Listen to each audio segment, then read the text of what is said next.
मेरे प्यारे बच्चों, आप सभी को मेरा नमस्कार।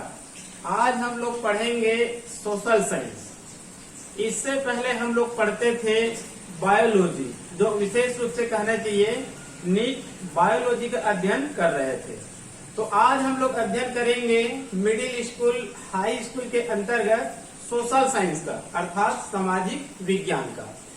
आप सभी को पता होगा सोशल साइंस एक ऐसा सब्जेक्ट है जो कहना चाहिए हर कंपटीशन परीक्षा के लिए अति आवश्यक होते हैं। आप छोटे से बड़े तक कोई भी आप एग्जाम दिलाइए, केवल कहना चाहिए डॉक्टरी एग्जाम को छोड़कर, और यहाँ तक कि कहना चाहिए जो इंजीनियरिंग का टेस्ट होता है, इंजीनियर बनने के लिए जो टेस्ट होता है, उसमें भी कहना चाहिए आजकल जीएस की आवश्यकता पड़ती है, सामान्य अध्ययन की आवश्यकता पड़ती है। तो जितना भी जो सामान्य अध्ययन होते हैं, जितने भी जो जीके बनते हैं, वो अधिकांश कहना चाहिए कहाँ से बनते हैं? सोशल साइंस से बनते हैं। यदि कहना चाहिए आप नीचे से लेकर उच्च एग्जाम देना चाहते हैं, तो आप कहना चाहिए एनसीईआरटी का जो बुक है सोशल साइंस है, अर्थात 6वीं से लेकर 10वीं तक का जो सोशल साइंस है, उसको आपको कहना चाहिए अध्ययन करना पड़ेगा। क्लियर? इसके अंतर्गत आप नागरिक शास्त्र का भी अध्ययन करेंगे, अर्थशास्त्र का भी अध्ययन करेंगे, इतिहास का भी अध्ययन करेंगे, ज्योग्राफी का अध्ययन करेंगे, अपने छत्तीसगढ़ के सामान्य अध्ययन का अध्ययन करेंगे, भारत का भूगोल का अध्ययन करेंगे, वर्ल्ड भूगोल का अध्ययन करेंगे। ये सब कहने चाहिए सब सोशल साइंस है। इसी के अंतर्गत कहने चाहिए नागरिक शास्त्र के अंतर्गत हम लोग क्या अध्ययन करेंगे? आज विशेष रूप से भारतीय संविधान का अध्ययन करेंगे। ठीक है जी। भारतीय संविधान, भारतीय संविधान, भारतीय संविधान एक ऐसा सब्जेक्ट है जिसको पढ़े लिखे व्यक्ति के साथ जो अनपढ़ व्यक्ति है उसको भी ये जानना चाहिए। क्योंकि कहना चाहिए जो संविधान है ये भारत में ही नहीं है, विश्व के कहना चाहिए वर्तमान में 98-99% देशों में संविधान लागू हो चुका है। 2-4 ही अभी ऐसा देश है जहां पर संविधान लागू नहीं है। तो यहाँ पर आज हम लोग अध्ययन करेंगे भारतीय संविधान। ठीक है जी। यहाँ पर जो हम लोग अध्ययन करेंगे कंपटीशन परीक्षा की दृष्टि से अध्ययन करेंगे। अब ये कहना कि आपका जो मिडिल स्कूल में है संविधान से संबंधित 8वीं में है, वहां पर भी आपको ये काम आएगा। क्लियर? तो हम लोग पूरी कहने की संविधान का अध्ययन करेंगे। ठीक है जी। तो आप लोग कहने चाहिए मेरे साथ लगातार बने रहेंगे। हम कहने चाहिए 2-4 लेक्चर में पूरी तरह से हमारा संविधान क्या है, ये संविधान कैसे बना, इस संविधान हमको क्या क्या अधिकार देता है, क्या क्या कर्तव्य देता है, कहाँ कहाँ पर कहने चाहिए राइट देता है, ये सब का अध्ययन हम लोग करेंगे। ठीक है जी। तो शुरू करते हैं। भारतीय संविधान, आप लोगों को पता होगा भारत कहने चाहिए सबसे बड़ी लोकतांत्रिक देश है, और भारत की संविधान कहने चाहिए विश्व की सबसे बड़ी कहने चाहिए लिखित संविधान है। अमेरिका यूएसए एक ऐसा देश है जो कहने चाहिए ऑल वर्ल्ड में, पूरे विश्व में सबसे पहले संविधान को लागू किया था, अमेरिका में। ठीक है जी। तो यहाँ पर हम लोग अध्ययन करेंगे भारतीय संविधान। इससे हम लोग थोड़ा सा पीछे जाते हैं। आप सभी को पता होगा कि हमारे देश में पहले कहने चाहिए अंग्रेजों का शासन चलता था। किसका शासन चलता था? अंग्रेजों का। ये अंग्रेज कहने चाहिए जहांगीर के कार्यकाल में आना प्रारंभ किए थे, लेकिन उस दौरान कहने चाहिए भारत ईस्ट इंडिया कंपनी का स्थापना इन्होंने नहीं किया था। ठीक है। ईस्ट इंडिया कंपनी के इन्होंने स्थापना किया, और उसके बाद धीरे धीरे कहने चाहिए ये लोग यहाँ व्यापार करना प्रारंभ कर दिए। उसके बाद कहने चाहिए 1757, उसके बाद हम लोग चलते हैं 1757 में। 1757 में क्या हुआ था?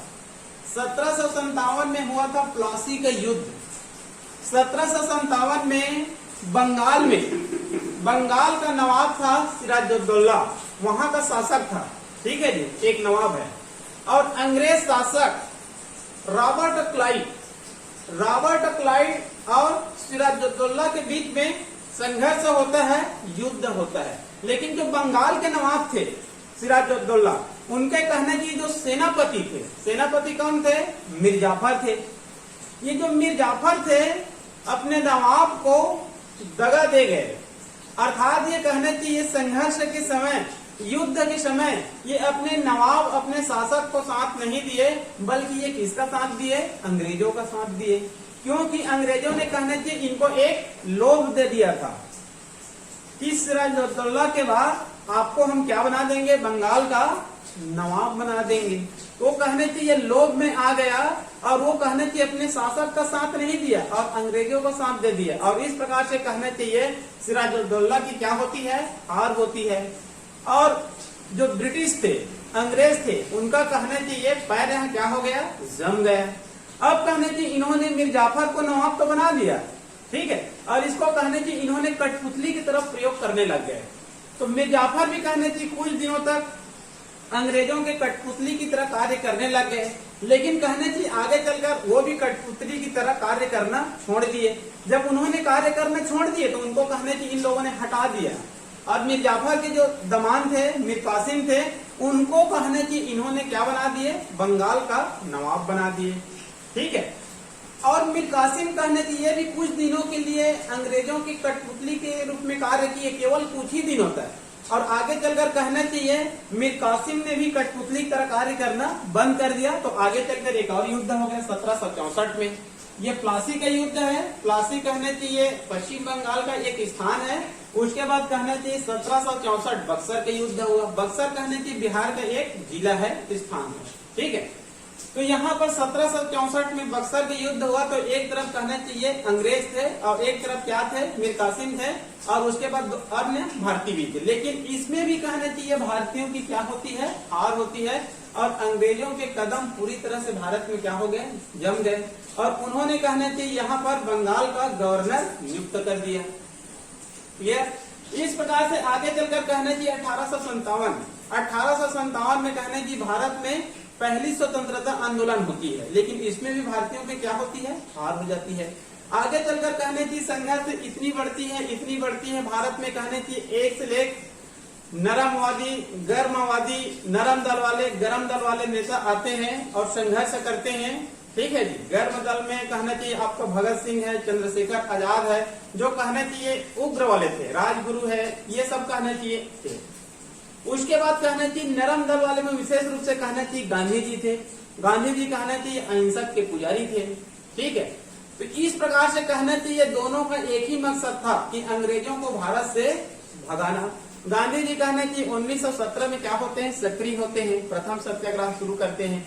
उसके बाद 1921, 1922, 1929, 1930, 31 और लास्ट में कहना चाहिए 1942 में करो या मरो का कहना चाहिए नारा देते हैं। ये कहना चाहिए इस प्रकार से गांधी जी का ये अंतिम आह्वान था, क्लियर? 1942 में, ठीक है जी।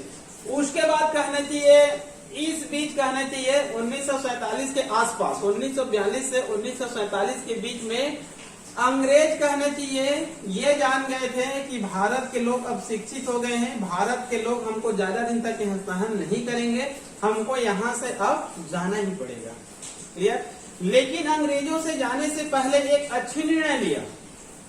उन्होंने कहना चाहिए ये कहा कि हम भारत को छोड़ेंगे, लेकिन कहने की भारत में संविधान नहीं है, भारत में संविधान नहीं है, तो भारत में जो सरकार बनेगा वो कैसे चलाएगा? तो उन्होंने कहना चाहिए नवंबर 1946 में, मतलब आजाद होने से पहले नवंबर 1946 में एक संविधान सभा की क्या किया? गठन किया। ये जो संविधान सभा है यही कहना चाहिए संविधान के रूप में एक तरफ से कार्य कर रहा था, क्लियर? नवंबर 1946 में संविधान सभा की गठन हुआ और संविधान सभा की कहना चाहिए प्रथम स्थायी अध्यक्ष कौन थे? डॉक्टर राजेंद्र प्रसाद थे, जो कहना चाहिए आगे चलकर भारत का प्रथम राष्ट्रपति भी बने, जो आगे चलकर 26 जनवरी 1950 में भारत का प्रथम राष्ट्रपति भी बने, प्रेसिडेंट भी बने, वो कहना चाहिए अध्यक्ष थे। और इस संविधान सभा में कहना चाहिए टोटल 389 सदस्य थे, 389 क्या थे? सदस्य थे। उनमें छत्तीसगढ़ से लगभग कहना चाहिए 3 थे, क्लियर? नवंबर 46 में कहना चाहिए संविधान सभा का गठन हुआ, और इस बीच कहना चाहिए 2 सितंबर 1946 2 सितंबर 1946 को भारत में एक अंतरिम सरकार का भी गठन किया गया। अंग्रेज गए नहीं थे, आजाद हुआ नहीं था। आजाद 1947 को हुआ था, 15 अगस्त 1947। लेकिन उससे पहले भारत में एक अंतरिम सरकार का गठन हो चुका था। अंतरिम सरकार में कहना चाहिए प्रधानमंत्री कौन थे? पंडित जवाहरलाल नेहरू ही थे, जो बाद में भी कहना चाहिए चुनाव के बाद प्रधानमंत्री बने थे। और डॉक्टर राजेंद्र प्रसाद, जो कि कहना चाहिए भारत का फर्स्ट प्रेसिडेंट है, उन्होंने अंतरिम सरकार में कृषि मंत्री थे, खाद्य एवं कृषि मंत्री थे। क्लियर। और सरदार वल्लभ भाई पटेल, ये कहना चाहिए गृह मंत्री थे। क्लियर। उसके बाद कहने की जो अंतरिम सरकार जो बना था, ये कहने की संविधान सभा के अनुसार अपना कार्य को करते थे, क्योंकि उस दौरान कहने की भारत में कोई भी संविधान नहीं था। उसके बाद कहने चाहिए गठन होने के बाद 26 नवंबर 1949 है, ये 26 नवंबर 1949 को कहने चाहिए संविधान पूर्ण रूप से क्या होती है? बनती है। ठीक है जी। लागू हुआ है 26 जनवरी 1950 को। भारत में संविधान कब लागू हुआ था? 26 जनवरी 1950 को। लेकिन संविधान पूर्ण रूप से कब बन गए थे? इनके 2 माह पहले, अर्थात 26 नवंबर 1949 को। इसी को कहा जाता है भारत, मतलब संविधान का अंगीकरण कब हुआ था? तो 26 नवंबर 1949 को। क्लियर। उसके बाद लागू होता है 26 जनवरी 1950 को। इसी कारण 26 जनवरी का दिन हम लोग कहना चाहिए स्कूल में या पूरे भारत में कहना चाहिए किस रूप में मनाते हैं? गणतंत्र दिवस के रूप में मनाते हैं, क्योंकि इसी दिन संविधान लागू होता है और हमारा देश उसी दिन से क्या बन जाता है? ये गणतांत्रिक देश बन जाता है, अर्थात लोकतांत्रिक देश बन जाता है। क्लियर। और इसी दिन कहना चाहिए 26 जनवरी 1950 को भारत में प्रथम राष्ट्रपति बने थे। ठीक है। भारत के प्रथम राष्ट्रपति के नाम क्या है? डॉक्टर राजेंद्र प्रसाद है। क्लियर। ये सब कहना चाहिए संविधान के बनने की पहले की क्रिया है। संविधान कहना चाहिए भारत की संविधान सबसे बड़ा कहना चाहिए संविधान माना जाता है। तो ये संविधान कहना चाहिए एक ही दिन में, एक साल में नहीं बना है। इस संविधान को टोटल बनने में 2 वर्ष 11 माह 18 दिन लगा है। 2 वर्ष 11 माह 18 दिन। ठीक है। या आप ऐसा भी याद कर सकते हैं 2 माह। ठीक है जी। इसके याद करने का 2 तरीका है। 2 साल 11 माह 18 दिन, तो 13 दिन कम 3 साल। 2 वर्ष 11 माह 18 दिन, 2 वर्ष 11 माह 18 दिन। मतलब हम लोग कह सकते हैं 13 दिन कम 3 साल, 2 वर्ष 11 माह 18 दिन। ठीक है जी। यहीं पर कहना चाहिए 13 दिन की क्या है? कमी है। ठीक है। तो इतनी लंबी दिनों में कहना चाहिए भारतीय संविधान बना था। हमारी जो कहना चाहिए आगे चलकर अध्ययन करेंगे, हमारी जो संविधान है वो कहना चाहिए विदेश की जो संविधान है उसका भी अध्ययन किया गया है, और विदेश के संविधान में जो अच्छे अच्छे गुण थे, अच्छे अच्छे कार्य थे, उसको भी वहां से लाया गया है। क्लियर। लेकिन भारतीय संविधान बनने से पहले ये कहना चाहिए समिति का गठन किया गया था। आप लोग को बताया था जो कहने चाहिए संविधान सभा है, इनके कहने चाहिए अध्यक्ष कौन थे? डॉक्टर राजेंद्र प्रसाद। ठीक है। डॉक्टर राजेंद्र प्रसाद। इसके बाद कहने चाहिए इसके अंतर्गत छोटी छोटी और समिति थे, जिनमें से कहने चाहिए 3-4 समिति है। इसको भी आप लोग याद रख लेंगे, क्योंकि कई बार इसको भी कंपटीशन परीक्षा में पूछा जाता है। जैसे कि कहना चाहिए संचालन समिति। संचालन समिति के अध्यक्ष कौन थे? डॉक्टर राजेंद्र प्रसाद। संघ समिति, संघ समिति के अध्यक्ष थे पंडित जवाहरलाल नेहरू। प्रांतीय समिति, प्रांतीय समिति के अध्यक्ष थे सरदार वल्लभ भाई पटेल। प्रारूप समिति, प्रारूप समिति के अध्यक्ष थे डॉक्टर भीमराव अंबेडकर। ठीक है। और भारत में कहना चाहिए संविधान में सबसे अधिक कार्य करने के कारण डॉक्टर भीमराव अंबेडकर को क्या माना जाता है? भारतीय संविधान का जनक कहा जाता है। क्लियर। क्योंकि कहना चाहिए प्रारूप समिति जो ड्राफ्टिंग कमेटी थे उनके क्या थे? ये अध्यक्ष थे। क्लियर। तो भारतीय संविधान जो बना उसमें कहना चाहिए इन सब का भी योगदान है। ये भारतीय संविधान का क्या है? ये आधार है। मतलब जो अंग्रेज आए थे तो अंग्रेज भी कहना चाहिए भारत में एक कानून के तहत कार्य करते थे। ठीक है जी। ये कानून कहना चाहिए इस पर निहित है। इसको भी आप लोग सन को याद रख लेंगे। 1773 ये रेगुलेटिंग एक्ट है। ये रेगुलेटिंग एक्ट है, ठीक है। उसके बाद 1784 ये पिट्स इंडिया एक्ट है, पिट्स इंडिया एक्ट है। उसके बाद कहना चाहिए 1909 मार्ले मिंटो सुधार, मार्ले मिंटो सुधार। उसके बाद है 1919 मॉन्टेग्यू चेम्सफोर्ड सुधार। उसके बाद सबसे अधिक मात्रा में भारतीय संविधान में योगदान है 1935 का भारत सरकार अधिनियम, भारत सरकार अधिनियम मतलब जो भारतीय संविधान है उसमें सबसे अधिक किसका योगदान है, अंग्रेजों ने जो बनाए थे 1935 में भारत सरकार अधिनियम, इसका कहना चाहिए योगदान है। क्लियर। तो ये कहना चाहिए संविधान बनने की पहले की प्रक्रिया है। क्लियर। अब हम लोग आगे देखेंगे भारतीय संविधान का। जो भारतीय संविधान है ये कहना चाहिए विश्व की सबसे बड़ी लिखित संविधान है। इसमें कहना चाहिए 12 अनुसूची है।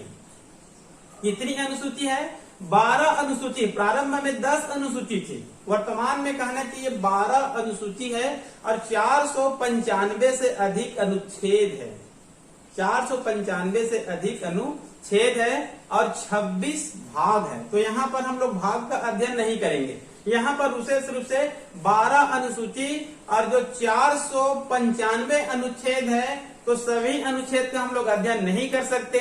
आपके मिडिल स्कूल हाई स्कूल के बुक में इतना वर्णन भी नहीं मिलेगा, आपको पीडीएफ में मिल जाएगा लेकिन सभी याद नहीं रहता है। क्लियर। जो भी कहना चाहिए आपके हाई स्कूल में यदि आते हैं तो कुछ चुनिंदा अनुच्छेद ही आते हैं।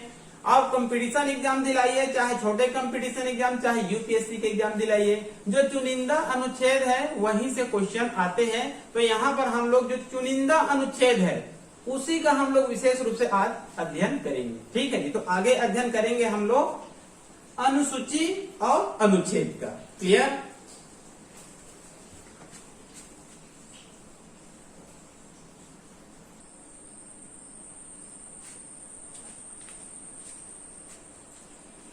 अब हम लोग देखेंगे अनुसूची।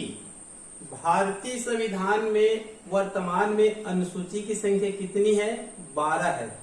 मूल संविधान में अनुसूची की संख्या कितनी थी, 10 थी। ठीक है। तो यहाँ पर कहना चाहिए हम लोग विशेष रूप से देखिए प्रथम अनुसूची मतलब पहला अनुसूची, ये दूसरा अनुसूची, ये तीसरा, ये चौथा, इस प्रकार से बढ़ते बढ़ते कहना चाहिए टोटल अनुसूची की संख्या कितनी है हमारे पास भारतीय संविधान में, 12 अनुसूची है। क्लियर। इसको भी आप लोग विशेष रूप से याद करके रखेंगे क्योंकि कहना चाहिए ये भी कंपटीशन परीक्षा में आते ही रहते हैं। क्लियर। ये आपके लिए कहना चाहिए बहुत ही महत्वपूर्ण सब्जेक्ट है भारतीय संविधान। तो यहाँ पर देखते हैं 12 अनुसूची तक आपको याद करके रखना है कि प्रथम अनुसूची में क्या है, सेकंड में क्या है, छठवें में क्या है, 8 में क्या है। क्लियर। तो पहला अनुसूची देखते हैं। इसमें कहने की भारतीय संविधान को हम लोग देखेंगे। भारतीय संविधान एक बुक है। क्या है, एक बुक है। तो उसमें कहना चाहिए प्रथम अनुसूची में भारत में कहना चाहिए जितने भी जो राज्य होते हैं और केंद्र शासित प्रदेश होते हैं उसका उल्लेख होता है। यहाँ पर कहना चाहिए 27 राज्य 10 केंद्र शासित प्रदेश। ठीक है जी। पहले कहने चाहिए 28 राज्य थे, जम्मू कश्मीर। अब कहना चाहिए जम्मू कश्मीर को क्या बना दिया गया है, केंद्र शासित प्रदेश बना दिया गया है। क्लियर। तो इस प्रकार से कहना चाहिए ये संख्या घटती बढ़ती रहती है। ठीक है। लेकिन इतना जानेंगे पहली अनुसूची में जो भारत में जो राज्य होते हैं और केंद्र शासित प्रदेश होते हैं। ठीक है। केंद्र शासित प्रदेश नाम से ही उल्लेख है, ये ऐसे राज्य होते हैं जहां पर किसका शासन होता है, केंद्र का होता है। क्लियर। दिल्ली और पंडिचेरी, दिल्ली और पंडिचेरी वर्तमान में कहना चाहिए 2 ऐसे केंद्र शासित यूनियन टेरिटरी है जहां पर कहना चाहिए विधानसभा भी है, अर्थात कहना चाहिए विधानसभा का चुनाव भी होते हैं। तो विधानसभा का चुनाव होते हैं तो वहां पर मुख्यमंत्री रहेंगे, मतलब मंत्रिमंडल भी रहेंगे। जैसे आप लोग जानते हैं दिल्ली में कहना चाहिए अरविंद केजरीवाल क्या है, वहां पर मुख्यमंत्री है। उसी प्रकार से कहना चाहिए जो पंडिचेरी है वहां पर वर्तमान में कहना चाहिए भाजपा का कहना चाहिए सीएम है। इसी प्रकार से आगे चलकर जो जम्मू कश्मीर है, जम्मू कश्मीर में भी कहना चाहिए क्या होगा, चुनाव होगा। क्लियर। सेकंड कहना चाहिए अनुसूची। सेकंड अनुसूची में याद करके रखेंगे भारत में जितने भी जो बड़े पदाधिकारी है, बड़े पदाधिकारी मतलब जो राष्ट्रपति है, उपराष्ट्रपति है, प्रधानमंत्री है, अन्य मंत्री है, लोकसभा सांसद है, ठीक है जी। राज्यसभा कहने चाहिए सभापति है, या फिर सीजीआई है, या फिर अन्य जज, जितने भी जो कहने चाहिए जो बड़े पदाधिकारी होते हैं उनका कहने चाहिए सेकंड में क्या है, वेतन का उल्लेख है, सेकंड अनुसूची में। क्लियर। तीसरे में कहने चाहिए शपथ समारोह का उल्लेख है, शपथ समारोह। अब आप लोग कहते होंगे ये क्या शपथ समारोह है, क्या उल्लेख है, ठीक है। तो भारतीय संविधान में कहने चाहिए शपथ भी एक बहुत महत्वपूर्ण है, इसको भी हम लोग याद करते हैं, या फिर आप लोगों को याद करना पड़ेगा कि कहना चाहिए अमुक पदाधिकारी को शपथ कौन दिलाते हैं। जैसे कि राष्ट्रपति है, कोई भी कहने चाहिए व्यक्ति जब राष्ट्रपति बनता है तो कौन उसको शपथ दिलाता है, तो कौन दिलाता है उसको, राष्ट्रपति को सीजेआई, भारत का कहने चाहिए सुप्रीम कोर्ट का मुख्य न्यायाधीश। और जो सुप्रीम कोर्ट का मुख्य न्यायाधीश है उसको शपथ कौन दिलाता है, राष्ट्रपति दिलाता है। उपराष्ट्रपति को कौन दिलाता है, राष्ट्रपति दिलाता है। राज्यपाल को कौन दिलाता है, हाई कोर्ट का जो मुख्य जज होते हैं वो दिलाते हैं। मुख्यमंत्री को कौन शपथ दिलाते हैं, राज्यपाल दिलाते हैं। तो इस प्रकार से कहना चाहिए तीसरे में कहना चाहिए शपथ समारोह का वर्णन है, जिसको आगे चलकर और विस्तृत अध्ययन करेंगे। क्लियर। उसके बाद कहना चाहिए ये जो चौथा अनुसूची है उसमें राज्यों में राज्यसभा का वर्णन किया गया है, मतलब राज्यों में कितना राज्यसभा सांसद होना चाहिए। जैसे कि हमारे पूरे देश में कहना चाहिए राज्यसभा सांसद की संख्या कितनी है, 250 है।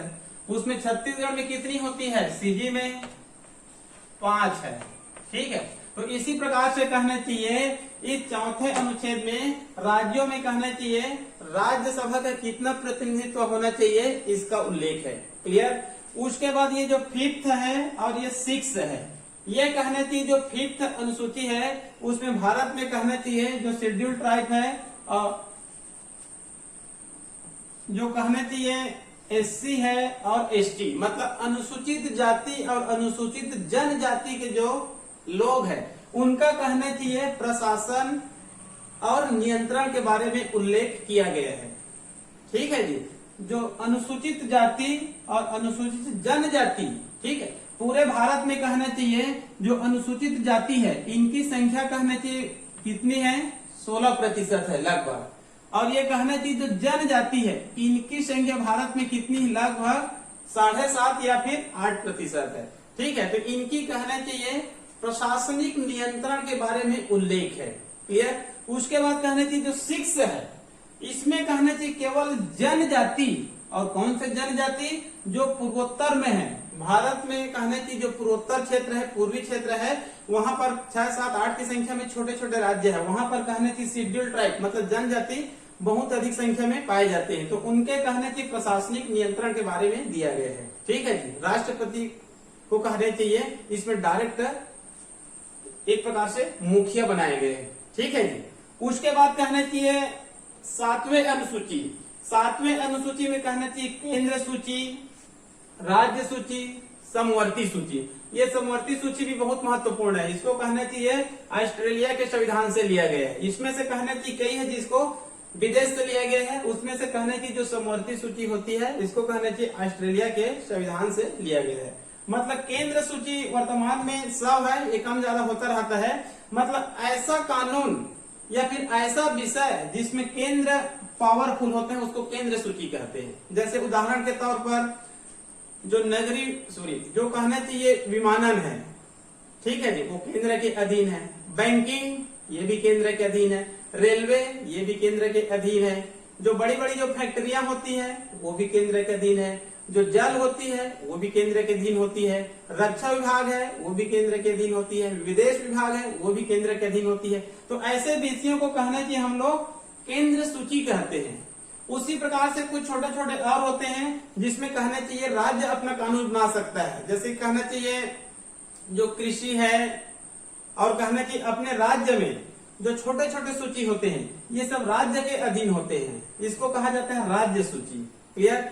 इसी प्रकार से समवर्ती सूची मतलब कोई ऐसा कानून है जिसमें केंद्र सरकार भी बना सकता है और राज्य सरकार भी बना सकता है, उसको किस में रखा जाता है, समवर्ती में रखा जाता है। लेकिन मान लो कहना चाहिए विषय एक है, जैसे कि शिक्षा, शिक्षा कहना चाहिए केंद्र भी बना सकता है कानून और अपना राज्य भी बना सकता है, लेकिन जब दोनों बनाता है, ठीक है, समवर्ती सूची के तहत दोनों बना सकता है, लेकिन जब दोनों में अंतर पाया जाएगा, केंद्र का कानून अलग कहता है, विषय वही है, लेकिन केंद्र का कानून अलग कहता है और राज्य का कानून अलग कहता है, तब किसका मान्य होगा? केंद्र का कानून मान्य होगा। क्लियर? उसके बाद आगे है 8वें अनुसूची। 8वें अनुसूची में 18 भाषाओं का वर्णन है। 18 भाषाओं का वर्णन है। क्लियर? आप लोगों को पता होगा हमारे देश में जो बोली होती है वो तो बहुत अजीब है। जैसे हम लोग कहते हैं छत्तीसगढ़ी कहना चाहिए भारतीय भाषा नहीं है, ये कहना चाहिए बोली है। तो उसी प्रकार से कहना चाहिए भारत में बहुत अधिक संख्या में, लगभग हजारों की संख्या में हो सकता है बोलियों की संख्या, ठीक है, लेकिन भारतीय संविधान में कितने भाषाओं को भाषा के रूप में मान्यता दी है? वर्तमान में 22 भाषा है। क्लियर? उसके बाद कहना चाहिए 9 कहना चाहिए अनुसूची है, उसमें भूमि सुधार अधिनियम का उल्लेख है। किसका उल्लेख है? भूमि सुधार अधिनियम।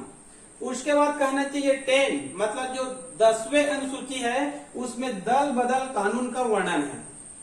दल बदल कानून का वर्णन है, ये भी बहुत महत्वपूर्ण है। ये कहना चाहिए सरकार को गिराने में और बनाने में बहुत महत्वपूर्ण रखते हैं। जैसे कि आप लोग कई बार देखते हैं किसी राज्य में किसी पार्टी की सरकार चलती रहती है। एक उदाहरण देता हूं, मान लो कहने चाहिए कोई भी एक राज्य है, वहां पर उदाहरण लेते हैं विधानसभा सीटों की संख्या कितनी है? 100 है, ठीक है। तो किसी भी पार्टी को सरकार बनाने के लिए कितनी सीट जितना अति आवश्यक है? आधे से एक अधिक, अर्थात कहने चाहिए यदि किसी भी पार्टी को 51 सीट मिलता है तो वह वहां सरकार बना लेता है। क्लियर? अब मान लो कहने चाहिए 51 पाए हैं, ठीक है, एक कहने चाहिए 51 पाए हैं और एक कितना पाए हैं? 49 पाए हैं, ठीक है। इसको आप कम ज्यादा भी कर सकते हैं। अब सरकार कहना चाहिए इनका बना हुआ है और इनका सरकार नहीं बना हुआ है, तो ये जो पार्टी है इनको कहना चाहिए सरकार बनाने के लिए 2 सीट चाहिए। तो ये क्या कर लेता है? पिछले दरवाजे से इनके 5 विधायक को, इनके कहने की जो 5 एमएलए हैं उनको क्या कर लेता है? प्रलोभन देकर खरीद लेता है और उनके कहने की जो 5 विधायक होते हैं इसमें आकर सम्मिलित हो जाते हैं। तो इनको 5 मिल गया तो इनकी टोटल संख्या कितना हो जाएगा? 54 हो जाएगा और ये पार्टी क्या बना लेती है? सरकार बना लेती है। तो इस प्रकार से इसको रोकने के लिए कौन सा कानून लाया गया है? दल बदल कानून लाया गया है। मतलब इस प्रकार से कहना चाहिए एक पार्टी से दूसरे पार्टी में जाते हैं तो वह विधायक, वह एमएलए क्या हो जाता है? अयोग्य हो जाता है। मतलब एक पार्टी से दूसरे पार्टी में जाना है तो आपको 1/3 सदस्य को जाना पड़ेगा। कितने को जाना पड़ेगा? 1/3 को, मतलब बहुत अधिक संख्या में आपको जाना पड़ेगा, तभी आप कहना चाहिए अयोग्य नहीं होंगे। यदि 2, 4, 5, 10 विधायक कहना चाहिए एक पार्टी से दूसरे पार्टी में जाते हैं तो क्या हो सकते हैं? अयोग्य हो सकते हैं। अर्थात कहना चाहिए दल बदल कानून है ये। क्लियर? आगे चलकर कहना चाहिए जो 11 है और ये जो 12 है इसको बाद में कहना चाहिए संविधान को संशोधन करके, एक बार जो संविधान लागू हुआ है उसमें आवश्यकता अनुसार हमेशा संशोधन होता रहता है। क्लियर? अभी कहना चाहिए 8 दिन पहले 127वां 127वां संविधान संशोधन हुआ है, जिसमें कहना चाहिए जो ओबीसी वर्ग है, उनको कहना चाहिए नीट नामक एग्जाम में, जो कहना चाहिए एमबीबीएस मतलब डॉक्टर बनने के लिए जो एग्जाम होता है उसको नीट कहते हैं।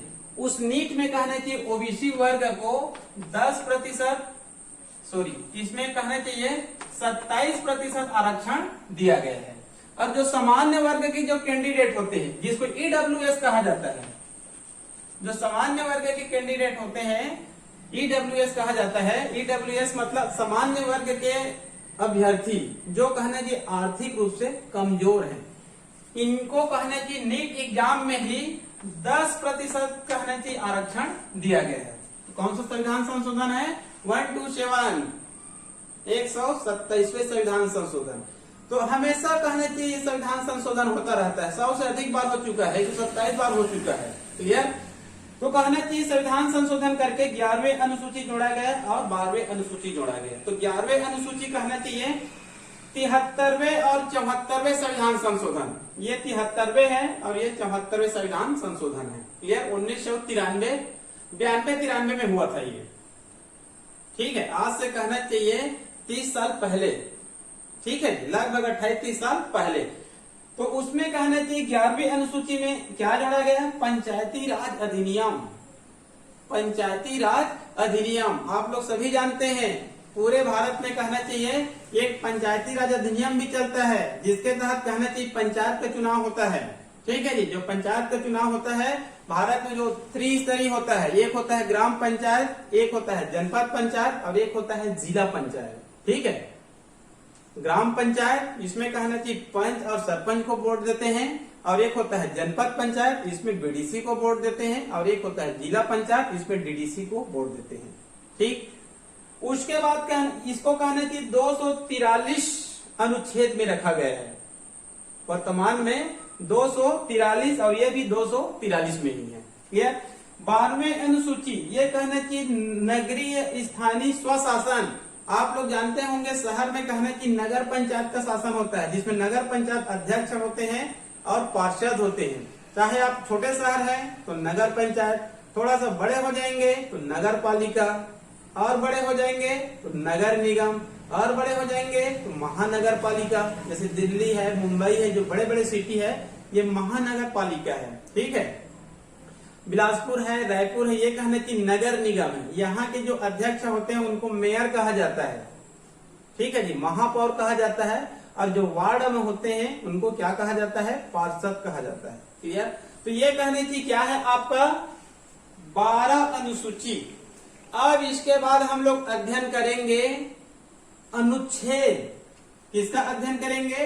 अनुच्छेद। भारतीय संविधान में 444 पहले था, वर्तमान में 495 से अधिक अनुच्छेद हो चुका है। तो प्रत्येक अनुच्छेद का हम लोग अध्ययन नहीं कर सकते हैं, तो जो चुनिंदा अनुच्छेद है उसका हम लोग अध्ययन करेंगे। ठीक है जी, इसको हम लोग कहना चाहिए सेकंड लेक्चर में अध्ययन करेंगे। क्लियर? तो आज के लिए केवल इतना ही। इसके बाद कहना चाहिए संविधान के अंतर्गत हम लोग किसका अध्ययन करेंगे? भारतीय संविधान में पाए जाने वाले अनुच्छेद का। क्लियर? तो आज के लिए केवल इतना ही।